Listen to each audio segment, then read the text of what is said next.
Assalamualaikum warahmatullahi wabarakatuh. Perkenalkan, nama saya Fauzia Putri Alisa dari SMP Negeri 1 Painan. Di video kali ini, saya akan membahas tentang listrik statis. Listrik statis adalah listrik yang tidak mengalir atau listrik yang muatan listriknya berada dalam keadaan diam. Listrik statis tidak dapat mengalir dari suatu tempat ke tempat lainnya, melainkan hanya menyala sekejap di satu tempat. Listrik statis sendiri pertama kali ditemukan oleh ahli matematika berkebangsaan Yunani kuno, yaitu Thales of Miletus pada 625-547 sebelum Masehi. Kala itu, beliau mengambil batu berwarna kuning yang disebut batu ambar. Thales kemudian menggosok-gosok batu tersebut menggunakan kain wol. Tanpa diduga, bulu ayam yang berada di sekitar tertarik dan menempel. Struktur atom dilihat pada gambar di samping. Yang pertama yaitu ada elektron yang memiliki tanda negatif. Yang kedua ada proton yang memiliki tanda positif. Dan yang ketiga ada neutron yang tidak memiliki tanda. Sedangkan lingkaran yang mengapit elektron disebut dengan lintasan elektron. Jenis-jenis atom. Yang pertama, atom netral, yaitu apabila elektron dan protonnya berjumlah sama. Yang kedua, atom positif, apabila elektronnya lebih sedikit daripada proton.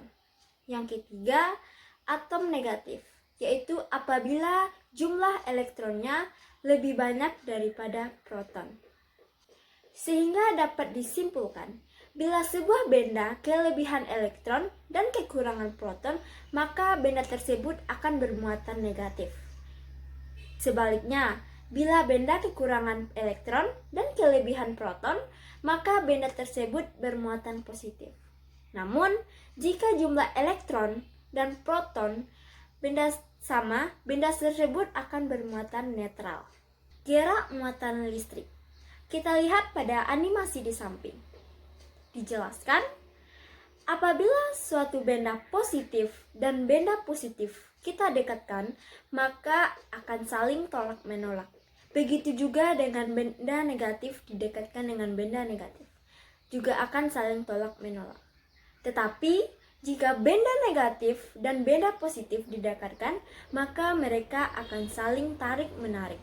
Contoh gerak muatan listrik pada kegiatan di samping, yaitu ada sebuah kaca yang bermuatan positif diikat menggunakan benang, lalu didekatkan menggunakan sisir plastik yang bermuatan negatif, maka mereka saling tarik menarik. Yang kedua yaitu sebuah ebonik yang diikat menggunakan benang yang memiliki muatan negatif didekatkan dengan sisir plastik yang bermuatan negatif, maka mereka saling tolak menolak.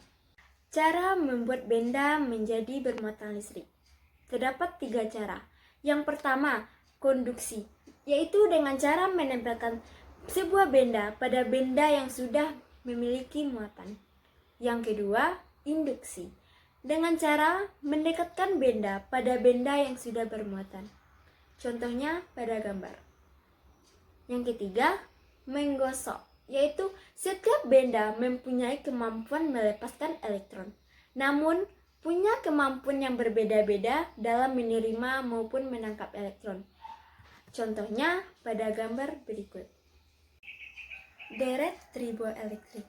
Contohnya pada tabel berikut. Pada panah menuju ke atas, maka benda tersebut akan sukar memberi elektron. Namun, pada panah yang menuju ke bawah, benda tersebut sangat mudah memberikan elektron. Contohnya pada kayu dan wol. Kayu termasuk jenis yang sukar memberi elektron, namun wol mudah memberi elektron, sehingga elektron dari wol akan menempel pada kayu. Elektroskop.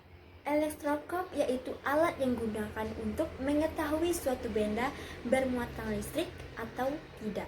Berikut contoh elektroskop. Bagian-bagian elektroskop. Yang pertama, kepala elektroskop.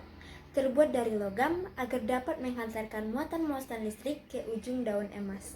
Yang kedua, daun elektroskop, terbuat dari logam kertas emas yang tipis dan ringan untuk memudahkan daun elektroskop tersebut mengembang jika dimuati muatan listrik. Dan yang ketiga, karet, yaitu agar mudah muatan listrik tidak merambat ke dalam wadah. Prinsip kerja elektroskop. Jika sebuah benda bermuatan didekatkan pada kepala elektroskop, muatan yang berlainan jenis dengan muatan benda akan berkumpul di kepala elektroskop. Muatan listrik di daun emas berlawanan jenis dengan muatan listrik di kepala elektroskop atau sama dengan jenis muatan listrik benda. Oleh karena itu, kedua helai daun emas tersebut bermuatan sama atau sejenis, keduanya akan tolak-menolak.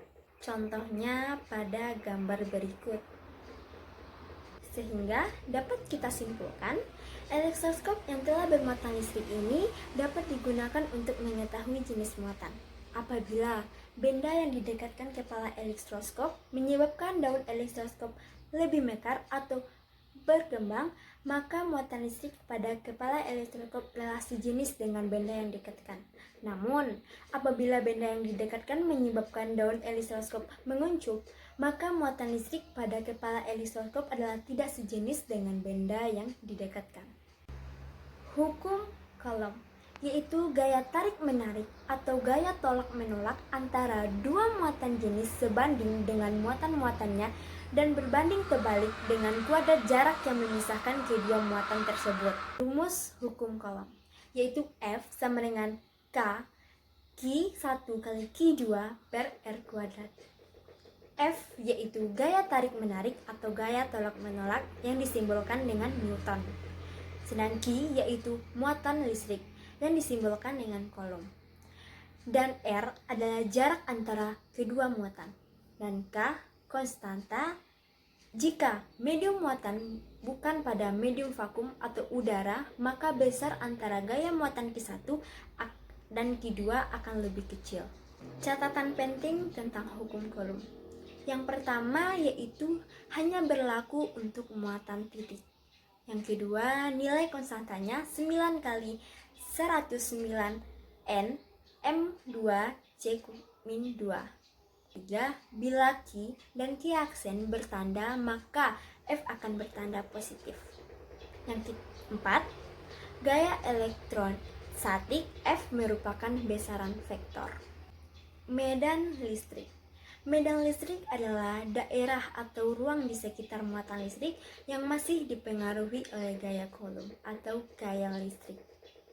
Medan listrik digambarkan dengan garis gaya listrik yang arahnya keluar atau menjauh untuk muatan positif dan masuk atau mendekati untuk muatan negatif. Sifat-sifat medan listrik. Yang pertama, garis gaya medan listrik tidak pernah berpotong satu dengan yang lainnya.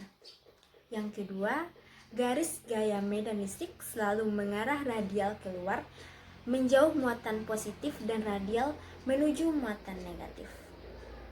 Yang ketiga, tempat di mana garis-garis gaya medan listrik dapat menunjukkan medan listrik yang kuat. Sebaiknya, tempat di mana garis-garis gaya medan listrik merenggang menunjukkan medan listrik yang lemah. Arah medan listrik dua muatan yang berinteraksi. Contohnya pada gambar berikut. Gambar A yaitu muatan positif dan negatif. Sedangkan gambar B muatan positif dan positif. Rumus medan listrik yaitu E sama dengan F per Q. E yaitu kekuatan medan listrik yang dilambangkan dengan N per C. F gaya Coulomb yang dilambangkan dengan F, dan Q yaitu muatan uji yang dilambangkan dengan C. Contoh listrik statis. Yang pertama, debu yang menempel pada layar televisi. Yang kedua, kain sutra apabila kita gosokkan dengan batang kaca. Yang ketiga, menggosokkan balon dengan tangan yang kering. Yang keempat, ketika kita menyisir rambut. Tanpa kita sadari, terkadang rambut terbawa sendiri beriringan dengan gerakan listrik. Yang kelima, penggaris yang digosokkan ke rambut atau tangan kering jika menarik potongan-potongan kecil. Yang keenam, apabila kita mendekatkan tangan ke layar TV. Dan yang ketujuh, apabila penggaris plastik digosokkan dengan kain wol, maka akan ada perpindahan elektron dari kain wol ke penggaris plastik. Terjadinya petir. Timbulnya petir akibat loncatan muatan listrik statis di ionosfer. Loncatan muatan listrik terjadi pada saat muatan listrik bergerak secara bersama-sama. Kejadian ini disebut pengosokan listrik statis. Contohnya pada gambar berikut ini. Yang A menunjukkan awan netral, dan yang gambar B menunjukkan awan yang muatannya sudah terpisah, dan yang C terjadinya sambaran petir. Muatan listrik dapat hilang dengan pengosongan. Pengosongan terjadi apabila tersedia suatu jalan bagi elektron untuk mengalir dari suatu benda bermuatan ke benda lainnya. Perpindahan muatan listrik statis dari suatu benda ke benda lainnya disebut dengan penetralan atau pengosongan. Muatan listrik statis karena muatan itu sering dikosongkan dengan cara menyalurkan ke tanah. Pengosongan muatan listrik di udara dapat terjadi sangat besar sehingga menimbulkan suara dahsyat yang kita sebut dengan guntur. Penangkal petir. Penangkal petir ini menyediakan suatu jalan aman atau pertahanan agar arus listrik petir mengalir masuk ke dalam tanah. Contohnya pada gambar berikut ini. Contoh teknologi yang menerapkan listrik statis, yaitu yang pertama, menghilangkan polusi udara. Biasanya ini digunakan oleh pabrik-pabrik. Cara kerjanya, partikel asap diberi muatan listrik, dan ketika melewati kutub dari muatan yang sesuai partikel-partikel, ini akan tarik dan elektroda yang mencegah partikel asap berbahaya masuk ke atmosfer. Contohnya pada gambar berikut ini. Yang kedua, stereografi atau teknik fotokopi kering. Dan yang ketiga, pengecatan mobil. Yang keempat, mesin fotokopi. Bahaya listrik statis. Yang pertama, terjadinya petir atau halilintar. Yang kedua, terjadinya ledakan tangki minyak atau kebakaran. Dan yang terakhir, risiko sengatan listrik. Baiklah, hanya itu yang dapat saya sampaikan. Mohon maaf apabila ada kesalahan kata. Semoga bermanfaat. Terima kasih. Assalamualaikum warahmatullahi wabarakatuh.